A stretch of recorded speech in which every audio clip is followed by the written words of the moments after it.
Hello friends, मैं हूं सुदीप और आप देख रहे हो फ्री नॉलेज गेन का वीडियो। आज मैं आपको सिखाऊंगा टैली ERP 9 पे जीएसटी का एंट्री कैसे करेंगे। अगर सेम स्टेट में अगर हम परचेस करते हैं या सेल करते हैं तो उसका जीएसटी का एंट्री कैसे होगा, ये मैं इस वीडियो में आपको सिखाने वाला हूं।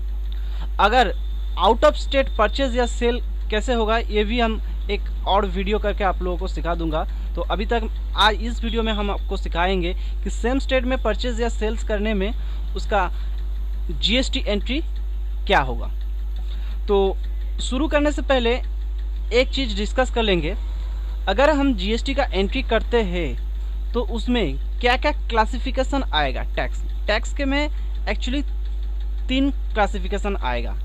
एक है SGST यानी कि state goods and service tax, दूसरा है CGST यानी कि central goods and service tax, and IGST integrated goods and service tax. ठीक है दोस्तों, मैं अभी सेम स्टेट में बात कर रहा हूँ। तो सेम स्टेट में अगर परचेज या सेल करेंगे तो इसमें सिर्फ SGST एंड CGST लगेगा, IGST नहीं लगेगा। अगर आउट ऑफ स्टेट परचेज या सेल करते हैं तो उस वक्त IGST लगेगा। तो चलिए शुरू करते हैं। ये मैंने टैली खोल लिए है। टैली पे अब आ जाइए अकाउंटिंग वाउचर पे। ये एक परचेज वाउचर है। तो मान लीजिए ABC लिमिटेड से हम कुछ कंप्यूटर खरीदेंगे तो उसका एंट्री क्या होगा। यहाँ पे आप ले लीजिए ABC limited purchase account.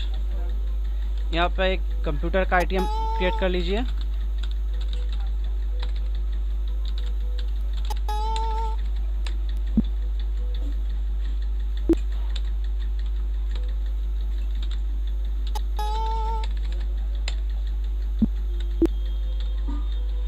Computer ले लिए हैं। मान लीजिए 5 कंप्यूटर खरीदते हैं 20,000 करके। तो 5 कंप्यूटर का अमाउंट हो गया 1 लाख। अब इसमें क्या क्या लगेगा। मान लीजिए SGST इसमें लगेगा 10%। अभी तक इसका कोई रेट फिक्स नहीं हुआ है, मैं एक रेट धर के आपको कर रहा हूँ। जब अमेंडमेंट आ जाएगा जीएसटी का तब आपको पता चल जाएगा। जिस रेट में होगा आप उसी रेट का इस्तेमाल कर लीजिएगा।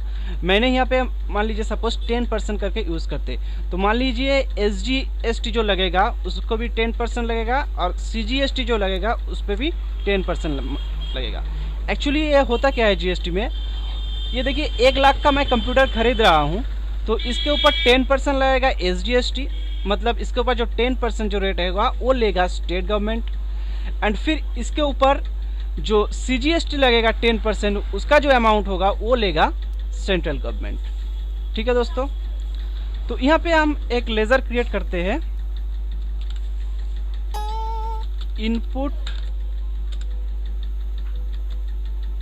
SGST, इसको अंडर दे दीजिए duties and taxes.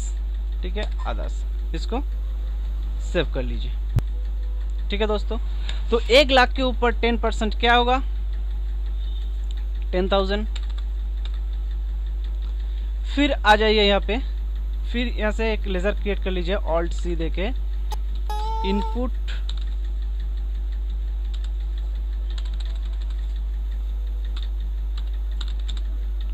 CGST, duties and taxes पे दे दीजिए, अदर्स दे दीजिए, इसको सेव कर लीजिए। एंटर दीजिए। यहाँ पे 1 लाख के ऊपर 10% क्या होगा, 10,000 दीजिए। तो टोटल बिल अमाउंट हो गया 1,20,000। तो अगर हम 1 लाख का कोई सामान खरीदते हैं तो उस पर 10% SGST लगेगा जो है 10,000 रुपये, और 10% CGST लगेगा जो है 10,000 रुपये। टोटल हो गया 1,20,000। तो दोस्तों ये है परचेज एंट्री, जिसमें जीएसटी का अकाउंटिंग ऐसे ही होगा। ठीक है दोस्तों, इसको सेव कर लेते हैं। फिर हम करते हैं एक सेल का एंट्री। सेल वाउचर में आ जाइए। मान लीजिए मैं राम को माल बेच रहा हूँ। राम, सॉरी यहाँ राम क्रिएट है, सैम लिख देते हैं, सॉरी सैम भी क्रिएट है, राजू लिख देते हैं।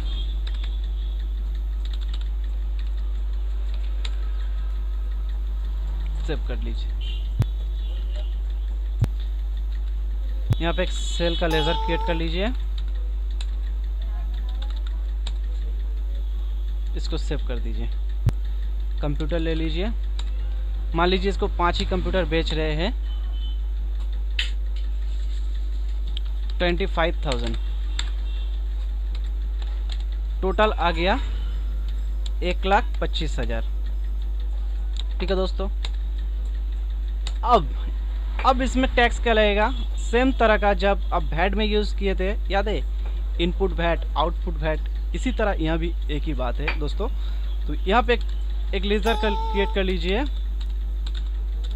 आउटपुट SGST, इसको ड्यूटीज एंड टैक्सेस पर रख दीजिए।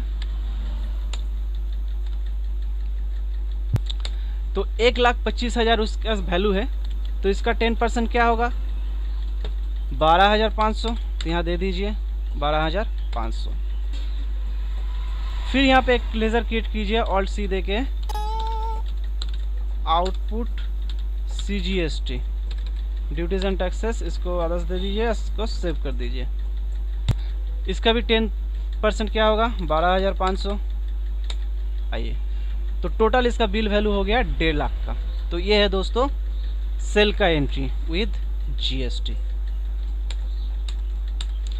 दोस्तों हम परचेज एंट्री भी कर लिए हैं, सेल एंट्री भी कर लिया विद GST के साथ। अब टैक्स का एडजस्टमेंट क्या होगा, हम लोग को गवर्नमेंट को कितना पेमेंट करना पड़ेगा, चलिए देख लेते हैं, और उसका एंट्री भी हम सीख लेंगे। बैलेंस शीट पे आ जाइए, ड्यूटीज एंड टैक्सेस पे आ जाइए। तो आप देखिए, तो यहाँ पे इनपुट CGST है 10,000, इनपुट SGST है 10,000, आउटपुट CGST है 12,500 एंड आउटपुट SGST है 12,500। अब एक काम कर लीजिए, इनको एक राफ पर लिख दीजिए, ये आउटपुट CGST कितना है, आउटपुट SGST कितना है, इनपुट CGST कितना है, आउटपुट SGST कितना है, ये आप एक राफ पर लिख लीजिए। ठीक है दोस्तों, अब उसके बाद इसका अकाउंटिंग क्या होगा मैं आपको दिखाऊंगा, एंड गवर्नमेंट को कितना पेमेंट करना पड़ेगा ये भी हम दिखाएंगे। तो आ जाइए, अकाउंटिंग वाउचर पे आ गया है, आप जर्नल वाउचर पे, या आप डायरेक्ट पेमेंट भी कर सकते हैं। आप कितना पेमेंट करेंगे, पेमेंट वाउचर पे कर दीजिए। क्या होगा, आउटपुट SGST डेबिट कितना था दोस्तों, आप तो नोट कर चुके होंगे, वहाँ था 12,500। फिर इसको डेबिट कर दीजिए, आउटपुट CGST कितना था दोस्तों, 12,500। अब क्रेडिट होगा, क्या क्रेडिट होगा, इनपुट SGST कितना था दोस्तों, 10,000। फिर आ जाएगा इनपुट CGST कितना था दोस्तों, 10,000। अब यहाँ पे रिमेनिंग बैलेंस जो बचेगा, ये बैंक का लेजर क्रिएट कर लेते हैं। देखिए, तो गवर्नमेंट को कितना पेमेंट करना पड़ेगा, देखिए दोस्तों 5,000। तो 5,000 हम लोगों को गवर्नमेंट को पेमेंट करना पड़ेगा, क्योंकि जब हम माल खरीदे थे कितना टैक्स दिए थे दोस्तों, 10,000 CGST, 10,000 SGST, यानी कि 20,000। और जब माल बेचे थे, सेल किए थे, तब कितना हम टैक्स कलेक्ट किए थे दोस्तों, 12,500 SGST एंड 12,500 CGST। तो इन दोनों को एडजस्टमेंट करके जितना रिमेनिंग बैलेंस होगा, तो ये हम गवर्नमेंट को पे कर देंगे। तो कितना है, 5,000। तो दोस्तों ये है पूरा GST का एंट्री, अगर विद इन स्टेट में होगा तो। और आउट ऑफ स्टेट क्या होगा दोस्तों, ये हम अगले वीडियो में आपको बता देंगे। तो दोस्तों अगर इस वीडियो को आपको पसंद हुआ तो ज़रूर लाइक कीजिएगा एंड शेयर कीजिएगा एंड सब्सक्राइब जरूर कीजिएगा, क्योंकि मेरा जो जितने भी न्यू वीडियोस है उसका अपडेट आपको मिल जाएगा। So friends, keep smiling, keep learning and keep growing.